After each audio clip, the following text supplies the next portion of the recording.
जय श्री कृष्णा भाइयों और बहनों। आज के इस वीडियो में हम आपको यह जानकारी दे रहे हैं कि साल 2022 में निर्जला एकादशी का व्रत कब रखा जाएगा और कब खोला जाएगा और इसके पारने का क्या मुहूर्त होगा। भाइयों और बहनों, जैसा कि सभी को विदित है कि ज्येष्ठ मास के शुक्ल पक्ष की निर्जला एकादशी हमारे हिंदू धर्म में सबसे महत्वपूर्ण मानी जाती है। जिन लोगों को एकादशी व्रत प्रारंभ करना हो वो लोग निर्जला एकादशी से ही व्रत का प्रारंभ करें। निर्जला एकादशी का व्रत पूरे विधि विधान और नियम पूर्वक करने से सहस्त्रों एकादशी का फल प्राप्त हो जाता है। पूरी 24 एकादशियों के व्रत का भी फल प्राप्त हो जाता है केवल एकमात्र निर्जला एकादशी का व्रत करने से।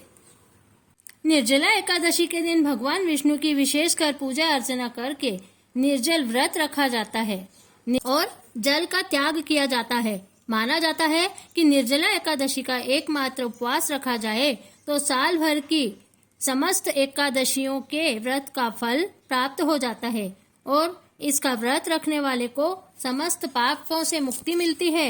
अब मैं आपको बता दूं कि इस साल निर्जला एकादशी की तिथि 2 दिनों तक मानी जा रही है, 10 जून शुक्रवार और 11 जून शनिवार, क्योंकि दशमी के दिन से ही एकादशी तिथि शुरू हो रही है और द्वादशी शुरू होने से पहले भी एकादशी तिथि सूर्योदय तक रहेगी। इसीलिए एकादशी द्वादशी तिथि के दिन भी मानी जा रही है और रात्रि के अंतिम प्रहर में त्रयोदशी तिथि भी प्रारंभ हो रही है। इसी तरह यह एकादशी त्रिस्पर्शी एकादशी कहलाई जा रही और त्रिस्पर्शी एकादशी को बहुत ही शुभ और फलदायी मानी जाती है। यह संयोग बहुत ही शुभकारी फलकारी माना जाता है। शास्त्रों के अनुसार त्रिस्पर्शी एकादशी का व्रत सर्वश्रेष्ठ और महापुण्यदायी और फलकारी माना जाता है।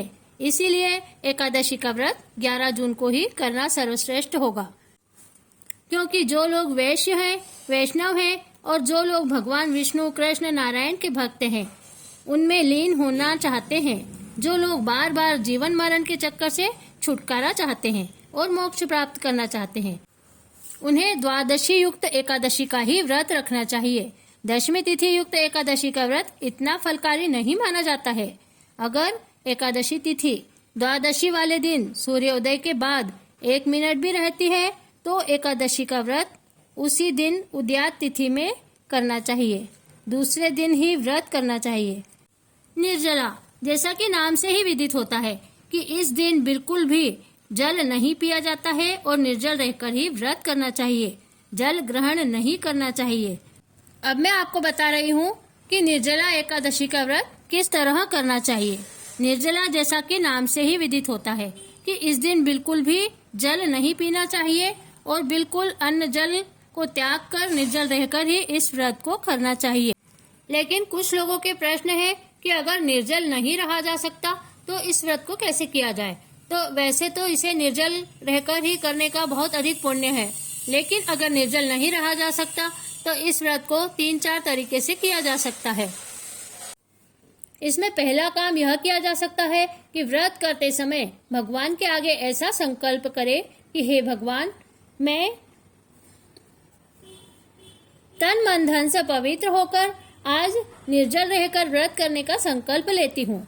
जब तक मैं निर्जल रहकर व्रत कर सकती हूँ करूँगी, और अगर नहीं रह सकती तो मैं जल ग्रहण करके फिर व्रत करूँगी। तो इस तरह जब प्यासा नहीं रहा जाए तो एक बार जल पिया जा सकता है और प्यास लगे तो बार बार कुल्ले कर सकते हैं।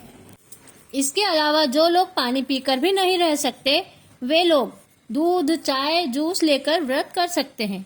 और जिन लोगों से इस प्रकार नहीं रहा जाए तो वो लोग अलूनी ग्यारस कर सकते हैं। इसमें दूध से बनी मिठाई, फलाहारी हलवा, दूध, केला आदि अलूनी चीजें खाकर व्रत को किया जा सकता है। इसके अलावा नमक बगैर नहीं रहा जाए तो फिर आप फलाहार कर सकते हैं, खिचड़ी वगैरह खाकर व्रत किया जा सकता है। निर्जला एकादशी में अलूना फलाहार आम का भी किया जा सकता है। या तो आप आम खा सकते हैं या आम खंड या आम का रस बनाकर भी उसे ले सकते हैं। इसके अलावा अगर नमक बगैर भी नहीं रहा जाए तो फिर आप फलाहार कर सकते हैं, खिचड़ी वगैरह खाकर व्रत को किया जा सकता है।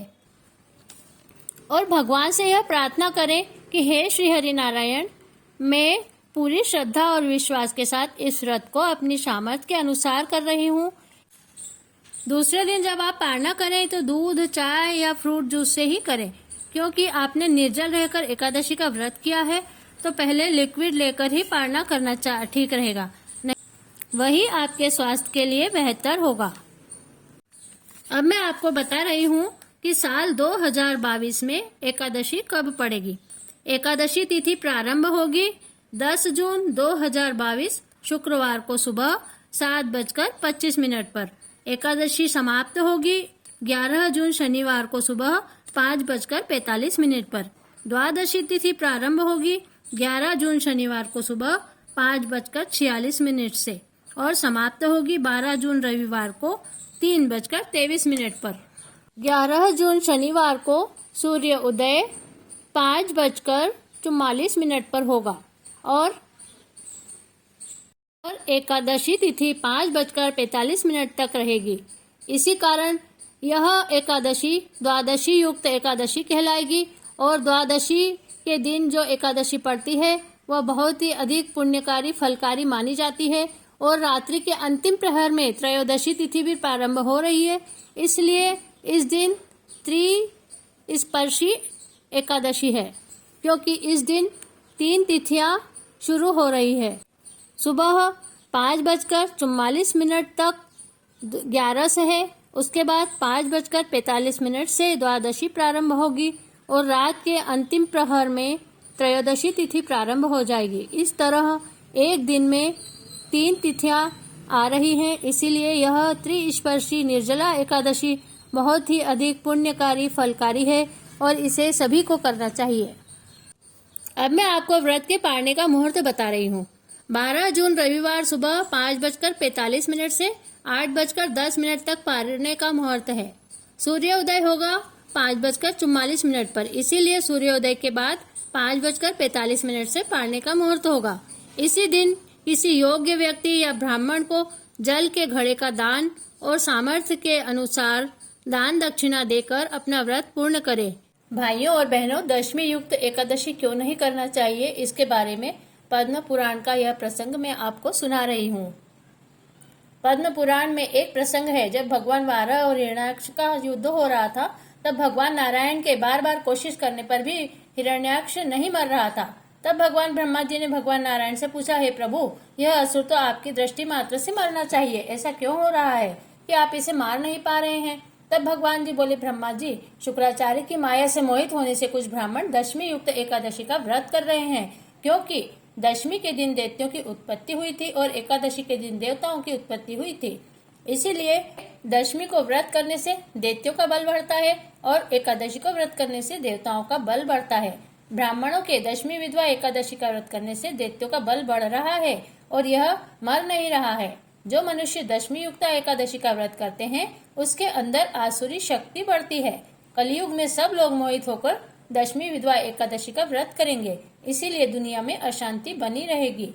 जब सीता जी को लक्ष्मण जी वाल्मीकि ऋषि के आश्रम में छोड़कर आए थे, तब सीता जी ने वाल्मीकि ऋषि से पूछा कि हे ऋषिवर, मैंने जीवन में कभी पाप नहीं किया, पतिव्रता रही, पति की सेवा की, फिर भी मेरे जीवन में इतने सारे कष्ट क्यों आए। तब वाल्मीकि जी ने सीता जी को जवाब दिया कि आपने कभी पूर्व जन्म में दशमी विधवा एकादशी का व्रत किया था, उसी दिन भगवान की पूजा की थी, उससे पुण्य नहीं पाप बढ़ गए और उसी का परिणाम है कि आपको यह कष्ट झेलना पड़ रहा है। पुराणों में लिखा है कि दशमी विधवा एकादशी का व्रत करने से धन और पुत्र का विनाश होता है। इस बार जून 10 तारीख को निर्जला एकादशी दशमी विधवा असुरी अशुद्ध शक्ति को बढ़ाने वाली है, इसीलिए उस दिन एकादशी का व्रत कदापि शास्त्र सम्मत नहीं है। इसलिए सभी को एकादशी 11 तारीख शनिवार को करना चाहिए। पुराणों में स्पष्ट मत मिलता है कि अगर दशमी विधवा एकादशी हो, दूसरे दिन सूर्योदय से पहले एकादशी समाप्त हो रही हो, तो द्वादशी के दिन एकादशी का व्रत करके त्रयोदशी को ही पारणा करना चाहिए। इसीलिए सभी से मेरा निवेदन है कि इस बार 2022 में एकादशी का व्रत 11 जून के दिन ही रखा जाना चाहिए। इस दिन रात्रि के अंतिम प्रहर में त्रयोदशी भी लग रही है, इसीलिए यह व्रत त्रिस्पर्शी एकादशी की जाएगी। फ्रेंड्स, यह थी निर्जला एकादशी की संपूर्ण जानकारी। आशा है आपको यह वीडियो पसंद आया होगा। अगर आपको वीडियो पसंद आया तो आप मेरे चैनल को सब्सक्राइब कीजिएगा और इस वीडियो को अधिक से अधिक शेयर कीजिएगा। वीडियो अंतिम तक देखने के लिए बहुत बहुत धन्यवाद। जय श्री कृष्णा।